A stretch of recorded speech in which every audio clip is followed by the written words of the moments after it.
Phone tapping ఒక daily సీరియల్లా ఉంది అన్నారు బీజేపీ రాజ్యసభ సభ్యుడు లక్ష్మణ్. కాంగ్రెస్ తమ వైఫల్యాల్ని కప్పిపుచ్చుకోవడానికే సిట్ దర్యాప్తు అంటూ డ్రామాలు చేస్తోందని విమర్శించారు.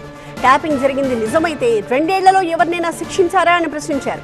తెలంగాణలో బీజేపీ ప్రభుత్వం ఎక్కడ వస్తుందోనని సిట్ దర్యాప్తు అంటూ కాంగ్రెస్ బీఆర్ఎస్ కలిసి ఆడుతున్న డ్రామా ఇది అన్నారు లక్ష్మణ్.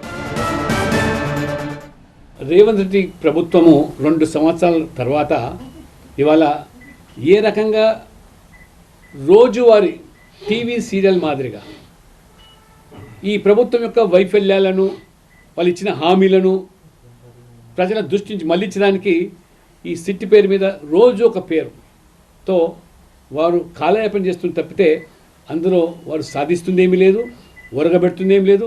ఇంతవరకు ఎవరిని కూడా సూత్రధారులను శిక్షించిన పాపాన పోలేదు.